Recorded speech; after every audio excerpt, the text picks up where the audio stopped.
Justin's correct. It's been a tumultuous 12 months since I last had the privilege of addressing you here in Sydney at the inaugural Future TV Advertising Conference last year.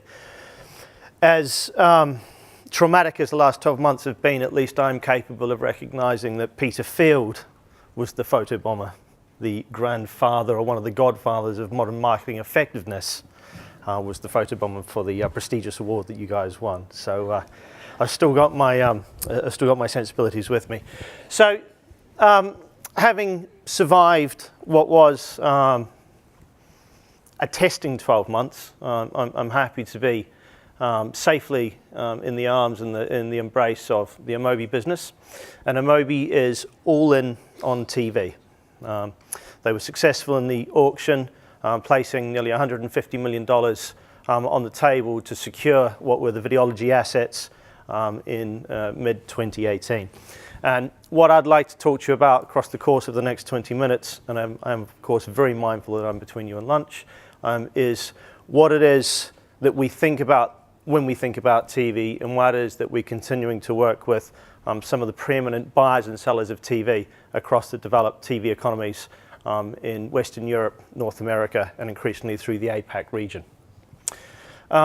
To labour the metaphor of this presentation and to pick up on some themes which were touched upon in the earlier sessions, but I feel actually warrant a bit further kind of exploration, is in this point in mid-2019, or as we enter mid-2019, the television industry in the developed advertising economies faces quite a stark choice.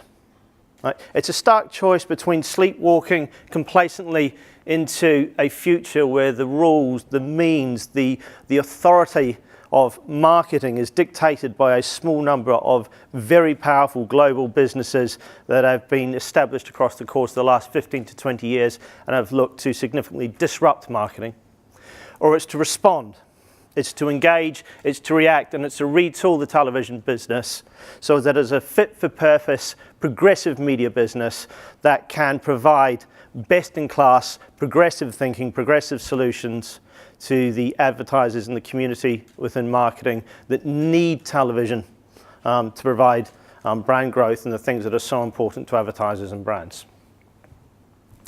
So in order to be dramatic about how we see this playing out, we're going to start with the blue pill metaphor, and that is, let's assume that everything's fine.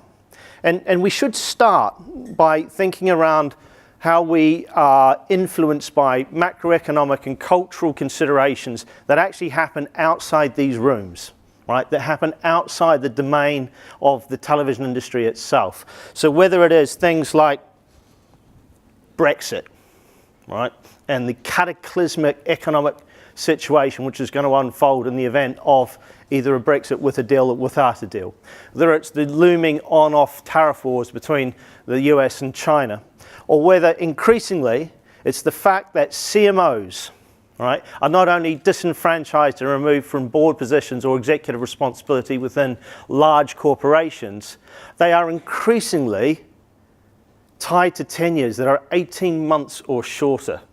Right, so the average tenure of a CMO in most global businesses is 18 months or shorter. And as a consequence of this tenure, most of these individuals are KPI'd or have objectives that are set against relatively short-term outcomes. Okay, so they are compensated, they are rewarded for delivering what are effectively short-term results or requirements around the short-termist kind of marketing function.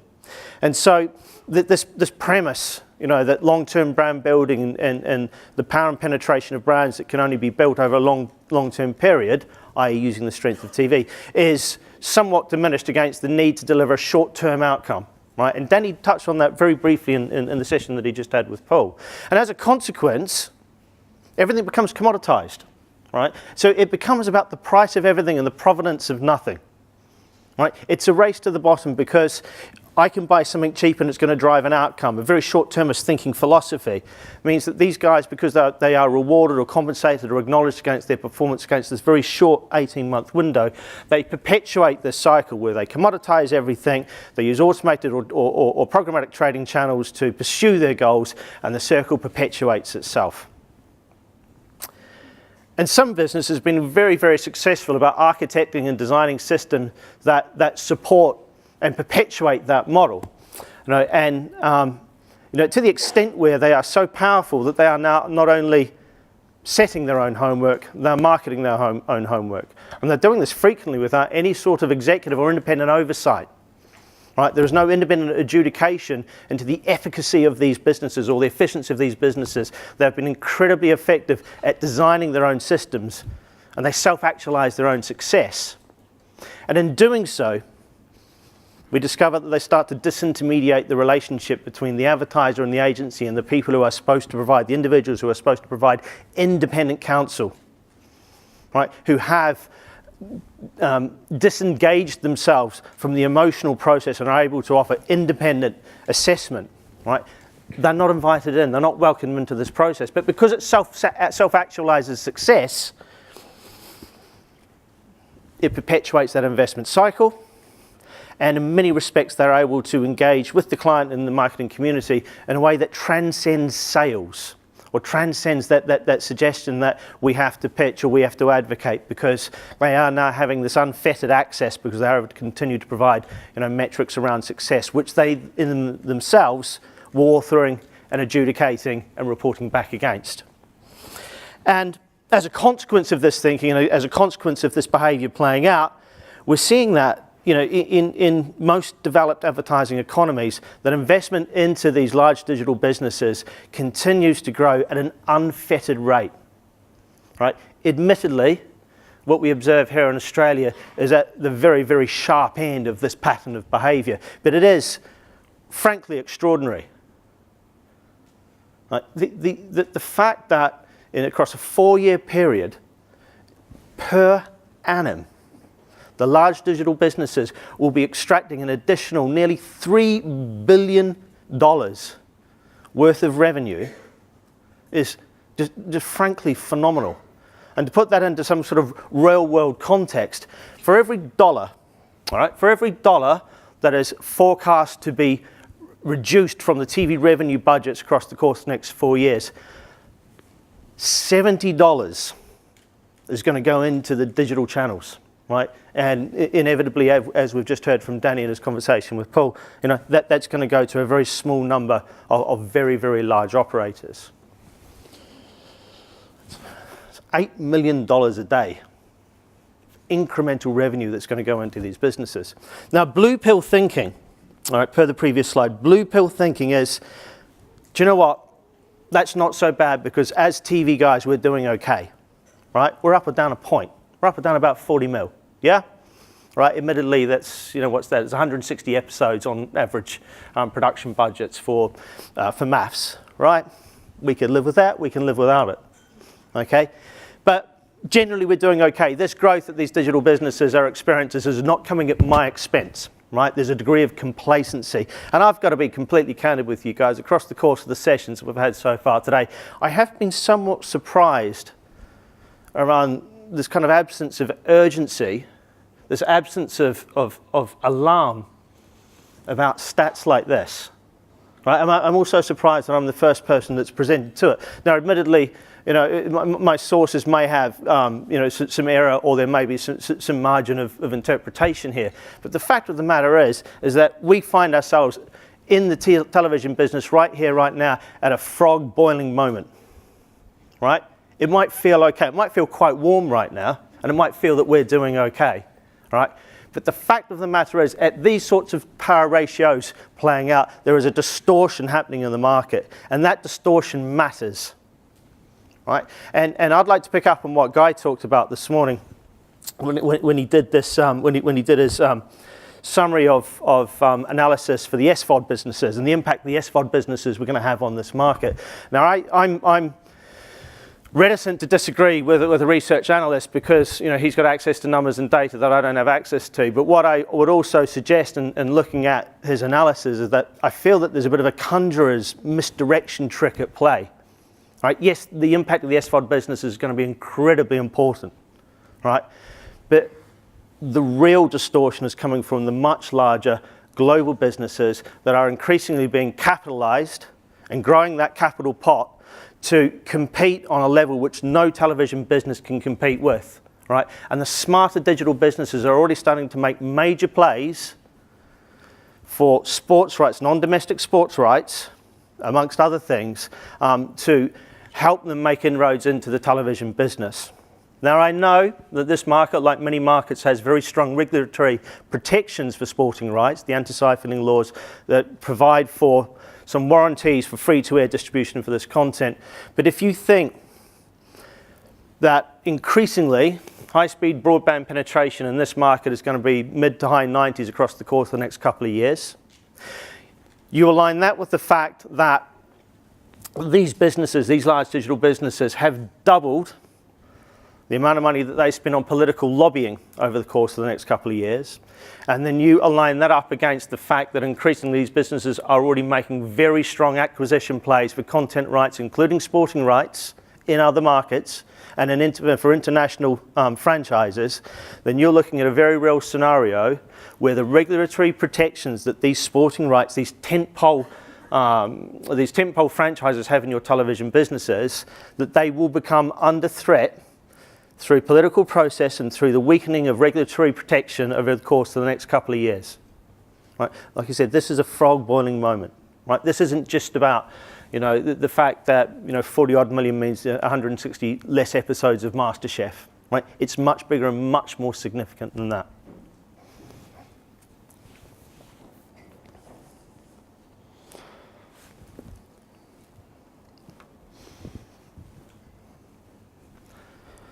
That's a dramatic pause for effect, isn't it? Right. Frog boiled. Right. This is the CEO of a major magazine brand, one we all know, on stage in London 3 weeks ago. Right. They have signed their surrender terms and conceded to the rules and the redefinition of the print industry as defined by very large, very powerful, international, global businesses that are rooted in digital and have changed the very complex nature of the magazine industry and made them conform to that which works best for them.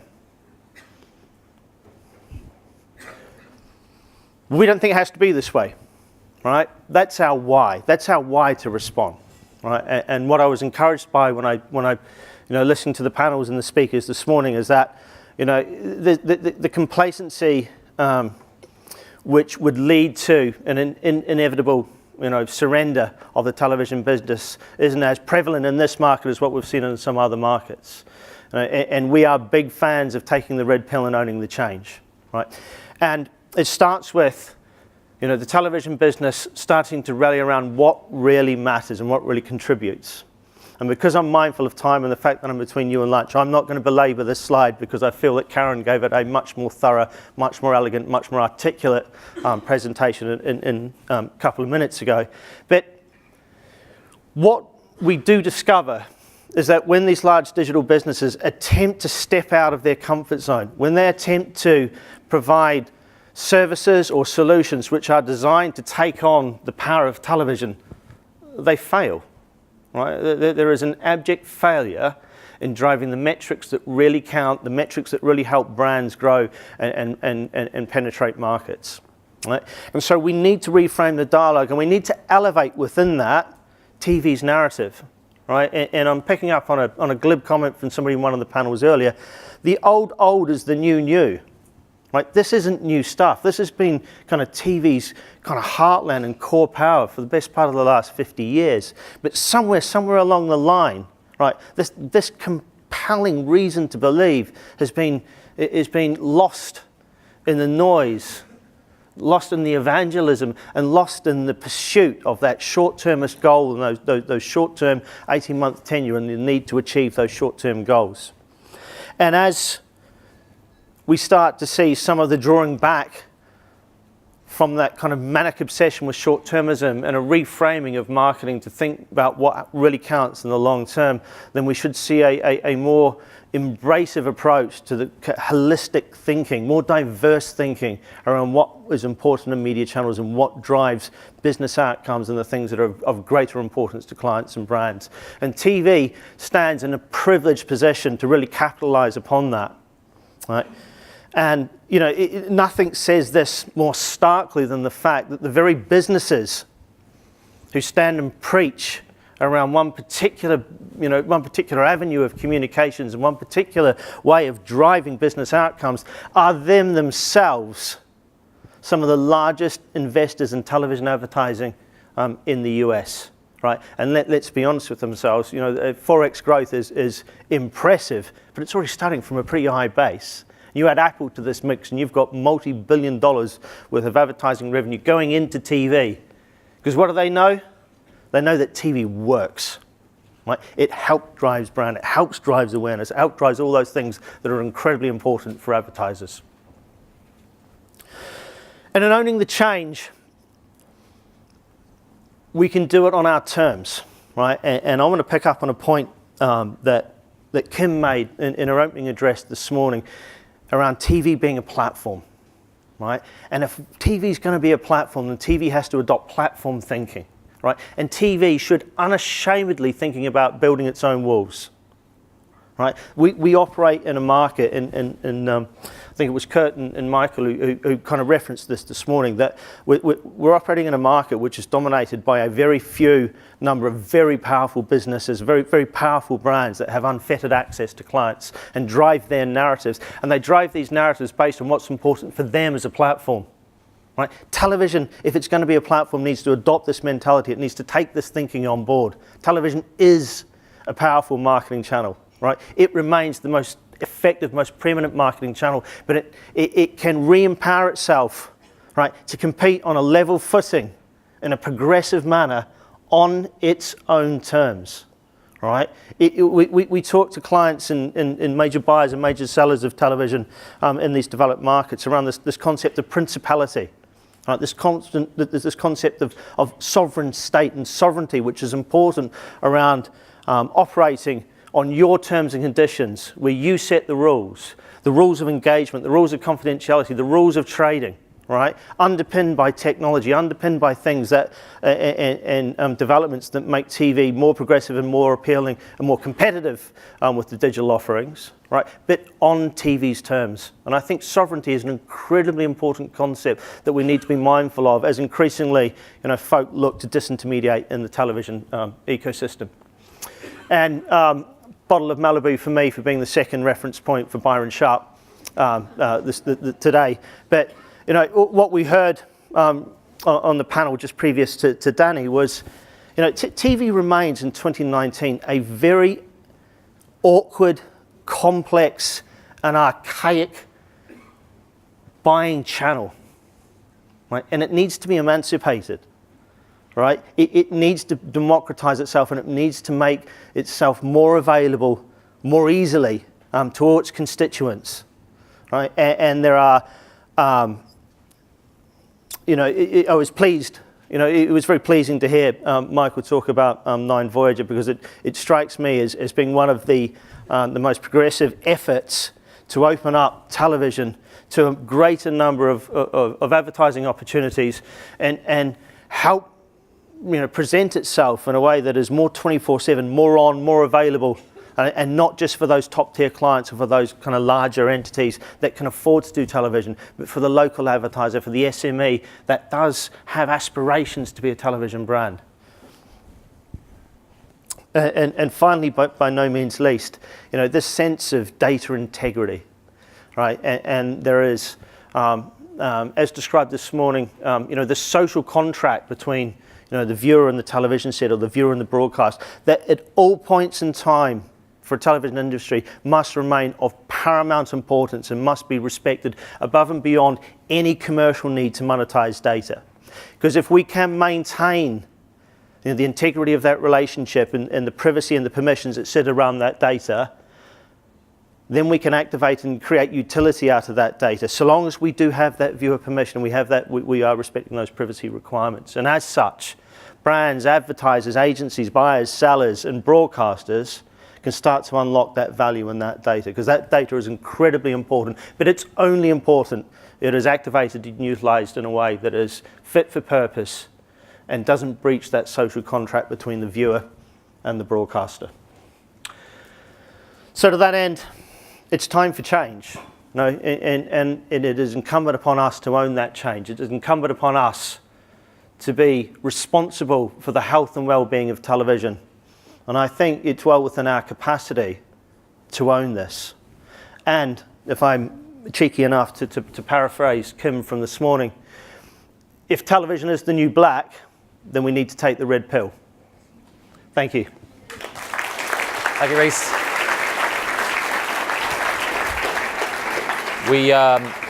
It is lunchtime. We spent all morning, having a positive afternoon or positive morning after Guy's presentation, and you've just gone on stage to scare the shit out of people. So quality discourse over lunch, which I now invite you to go have. It's all outside in the blazing hot weather, and we'll be back here in an hour for our afternoon session. Thank you very much, mate.